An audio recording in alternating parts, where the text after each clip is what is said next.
What up, guys? This is Right On Sports News, back by popular demand. I'm back. I figured, why not? A lot of you guys wanted to see me again. You wanted to see me make videos, and it's a lot of fun. I really enjoy it. Some people have their hobbies.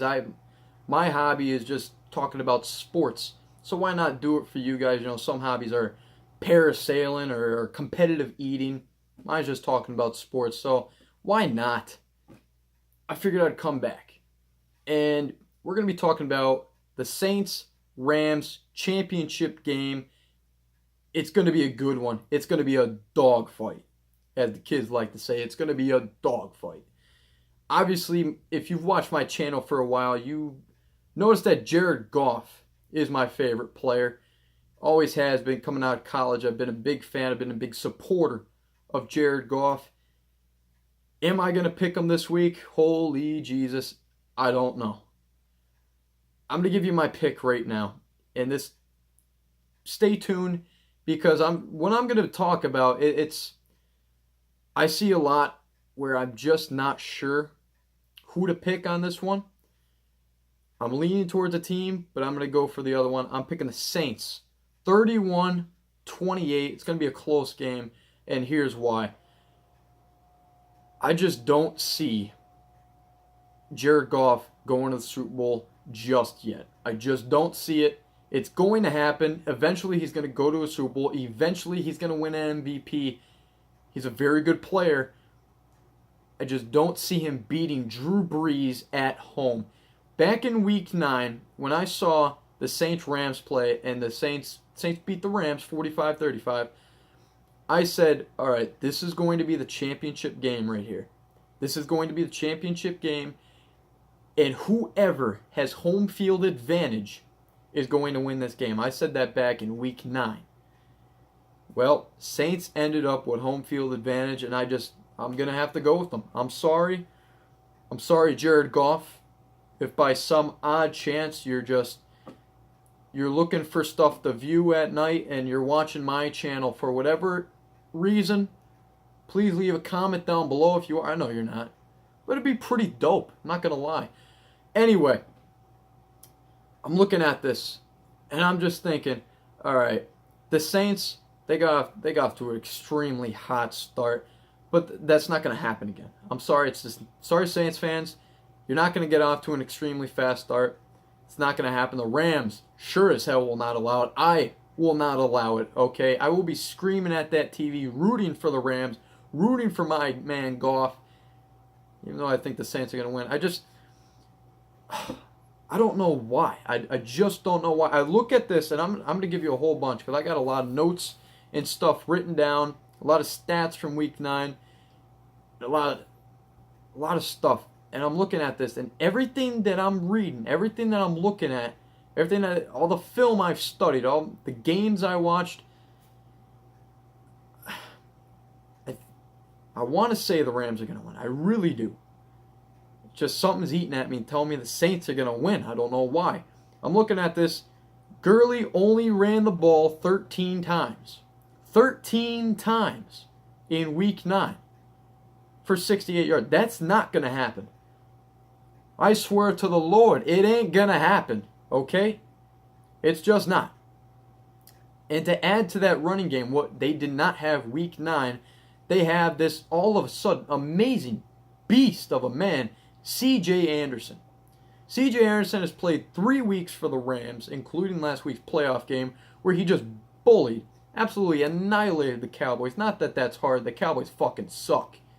Let's face it. I'm sorry, Cowboys fans. Your team fucking sucks. I have never seen a worse team make the playoffs in the history of the NFL. You fucking blow. Anyway, I'm looking at this, and C.J. Anderson just bullied the Cowboys, and he's bullied every team up until so far 3 weeks. He's had 3 games, 400 plus rushing yards. That is insane, especially, I'm not sure. Maybe it's just the offensive line that's creating the holes, because you look at Gurley and he's just a beast. You never know. You never know. But Gurley and C.J. Anderson, that is a tough tandem. The Saints are going to have to stop the run. Can they do it? They just lost Sheldon Rankins, their best run stuffer. on that defense. In my opinion, their only good run stuffer on that defense. They lost him. Man's gone. Packed his bags. Gone. He's hurt. So are you going to be able to stop the run? Probably not. I just don't see it. Probably not. You're going to have to hope for a mistake. You really are. Goff threw for almost 400 yards.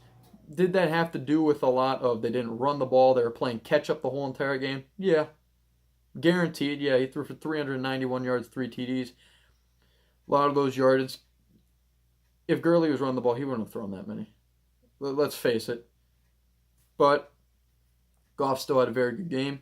Goff's still a very good quarterback. He's dangerous. So even if you do shut down the run, you can see he can put up the numbers. And the game was only 10 points. Granted, the Rams didn't have a heartbeat almost the whole entire game. You knew, at least I did, I kind of felt, yeah, they weren't coming back.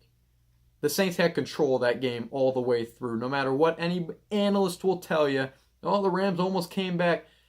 You knew the Saints were winning that game. Let's not fool ourselves here. Now, Brandon Cooks completely annihilated Marshawn Lattimore.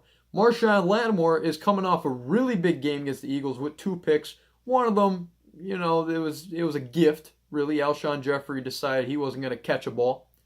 Unfortunate timing. They just beat Nick Foles. A wise man once told me that Nick Foles either made a deal with the devil or he made a deal with God. He made a deal with somebody because somehow, some way, this man has learned how to play football out of nowhere. Out of nowhere. It is amazing. What the hell is going on? Christ, I'm hearing some crackle. Maybe a ghost is here. You never know. Maybe the ghost is here to watch the videos. Anyway, no Cooper Kupp this game for the Rams. Oh, why am I getting off? I'm getting off kilter. The ghost is throwing me off. Anyway, Marshawn Lattimore and Brandon Cooks. Brandon Cooks lit him up. I think he can do it all over again. I really do. I think he can beat him up all over again. That's a matchup I really like. I really, really like that matchup. Brandon Cooks is a very good wide receiver. He's a speedy wide receiver. He's faster than Marshawn Lattimore. I love that matchup. They might change it up because Cooks beat him so bad. They might not. You never know what Sean Payton's going to do. We'll see what happens. Now, the Rams are also without Cooper Kupp. That hurts. It's a very good slot receiver. He had a very good game against the Saints. He had a TD. But Josh Reynolds, his stats may not be lining up as, you know, great wide receiver stats. But I like Josh Reynolds. I think he's very good. I think he's a solid replacement. Not as good, but I definitely think he can be a game changer. He can help out. I definitely like Josh Reynolds. Now, let's talk about this. Breeze, Michael Thomas, Alvin Kamara absolutely annihilated the Rams defense. The Rams defense had no answer. Aaron Donald was left, I don't know if he was out to lunch. What happened? I have no clue. And then Ndamukong Suh didn't even do anything. The secondary was pitiful, to say the least. Marcus Peters just had one of the worst games of his career. Problem was he was playing hurt. And I don't want to make an excuse for the man, but god damn it, he was playing hurt. Let the man go. Playing hurt. Aqib Talib did not play. Marcus Peters, 100%. Aqib Talib, 100%. They could potentially shut down Michael Thomas. Michael Thomas is a bad man. He is a dangerous, dangerous, dangerous boy. I can tell you that much. He's a top 5 wide receiver in this league. We need to start giving him recognition because there's not a lot of people that really talk about Michael Thomas. Is he up in that top 3 elite status yet? No, not yet. He will be. Mark my words, he will be. Antonio Brown, Odell, Julio, no, he is not in that conversation just yet.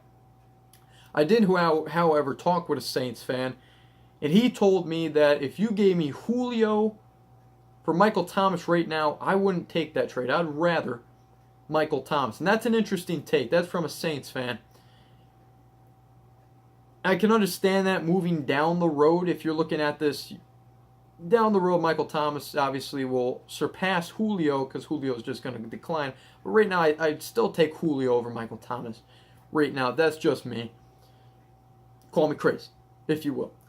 But Michael Thomas put up 211 yards and 1 TD in this game. He was a beast. They had no answer for him. The secondary they let him go. They let him do whatever the hell he wanted.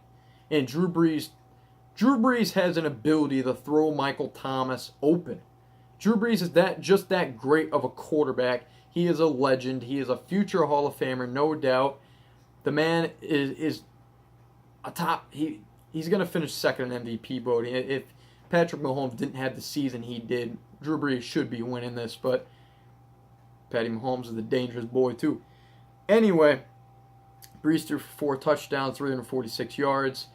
He was a beast in that game. Absolute beast. Kamara had over 100 plus all-purpose yards. He had 3 TDs. He was a monster. But they're going to game plan.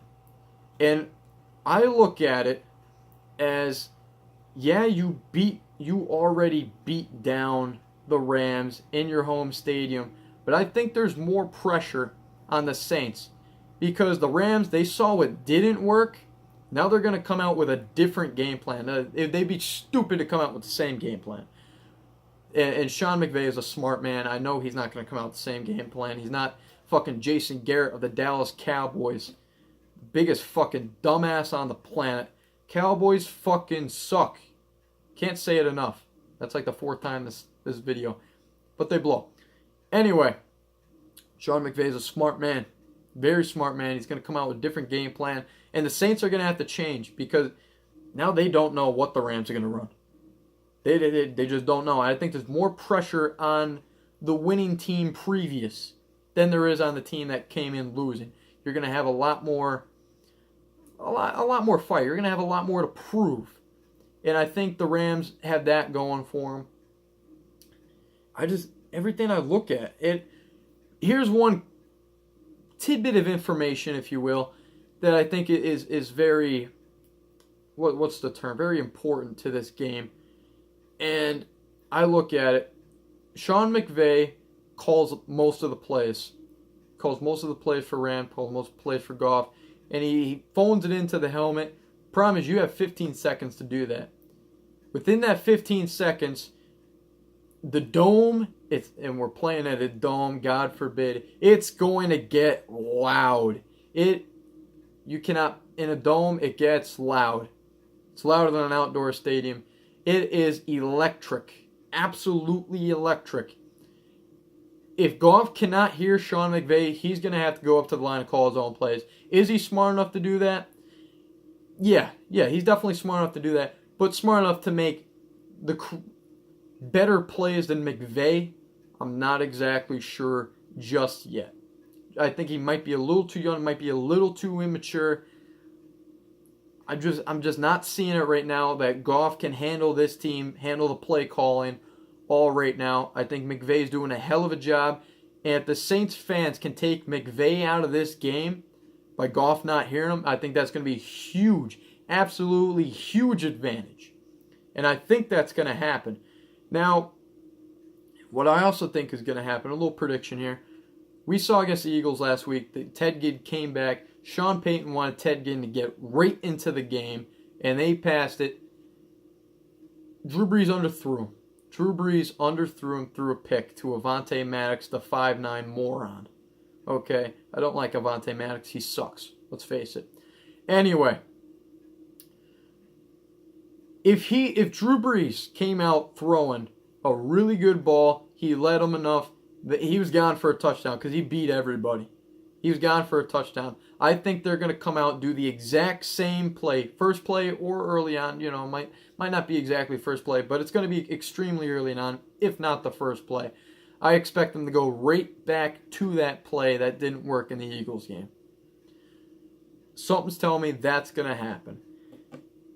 It's going to be a wild one. It really is. I really don't have much more to say on this game.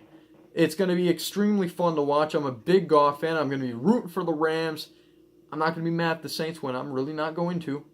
I like the Saints. I like Brees. I like Kamara. I like Thomas. I like Marshawn Lattimore is one of my favorite players.